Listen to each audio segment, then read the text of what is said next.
Oh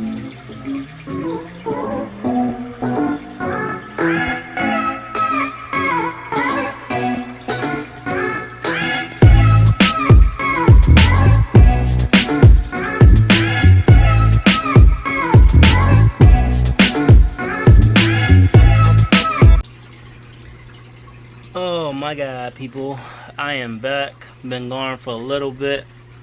Look how big the baby snails have got. We're looking at the 10-gallon tank. All the tetras survived.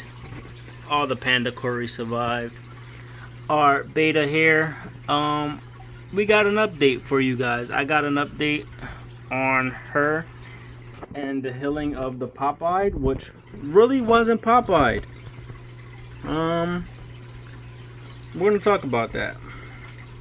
So, don't know if you guys remember or recall, she was once inside of this bowl, 5-gallon bowl. She had a filter. I started that bowl without a filter.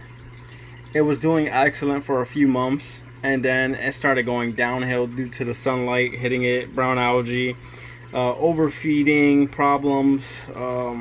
Yeah, the tank went through some stages. It was giving me a lot of trouble. The filter broke.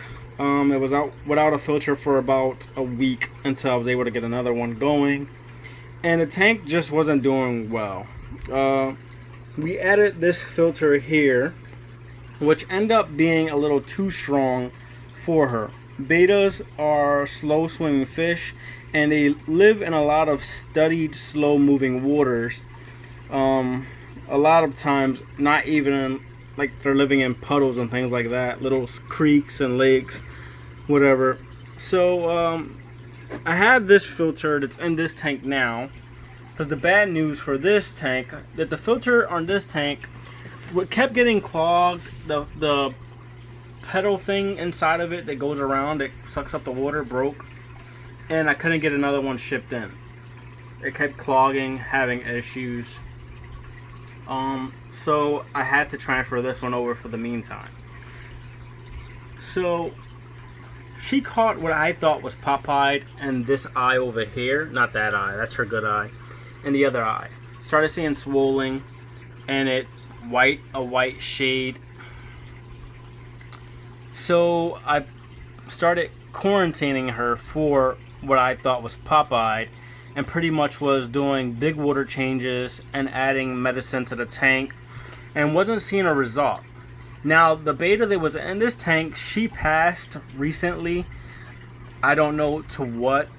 Water perimeters were perfect. She was eating, doing very well. She just passed. That happens. So I moved her over here because this tank was better than where I had her at. The beneficial bacteria, everything here was up and going very well. So looking at her more and watching the eye continue to swell, she started to develop what you're seeing underneath her. I'm doing research on that because I never seen that on a beta or any other fish. I'm trying to figure out what that is. But I started looking at her eye more, and I noticed issues with her gill and what looks to be a wound right next to the eye. They got infected. So what I'm putting together is the filter being too strong for her when it was in the beta bowl, and she was using it to hide because I had nothing in it at the time but the beta bowl and the substrate. She got caught in it. Maybe her eye probably got sucked up or whatever and damaged her gill and her eye. But I put her in this tank and I started treating it for fungus because that's what I guess it caught. And as soon as I started treating her for fungus, the swelling went right down. The gill kind of healed up. But as you see, her eye is still white. So she doesn't see anymore on that side. Just a little bit. She sees very little on that side. But it doesn't stop her from eating or chasing these guys around every now and then. She still is hunting. She had bloodworms yesterday. She's been doing very well. I now just have to figure out what is this white thing that's hanging out of, I guess, her anal hole. If you guys know what it is, hit me up. Comment down below the name of what it is, but I can't find it on any other YouTuber video, and I'm not seeing other results. when I look that up, like white dot in the anal hole, I get a bunch of parasite videos, and it's not a parasite. I know that for sure. So right now with the 10-gallon tank, we have this 10-gallon filter in here, which I want to replace this in about a couple days with a 20-gallon filter. We got some bio balls that were in the other tank so that more beneficial bacteria can get in here. We upgraded the heater system in this tank. I like to replace those every couple of months because those do give out, they do blow up and things like that. Some people keep them too long in their tanks, and believe it or not, some people will keep them for a year, 2 years, and think they're actually heating the tank, and it won't. That light will still come on no matter what, but it won't be heating your tank. So I replace them every couple of months, sometimes every 4 to 6 months. Right now the water is good temperature. So she's doing well right now. The fish in this tank are doing well. The plants, this one right here especially, is growing a lot. Just look at it.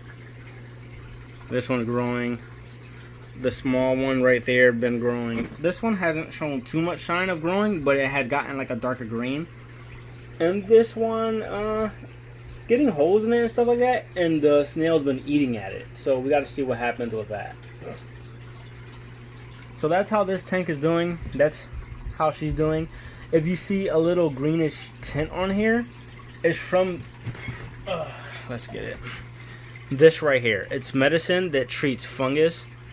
I've been siphoning a lot of it out, doing a lot of water changes. Eventually it'll go back to that crystal clear water and not that greenish tint to it.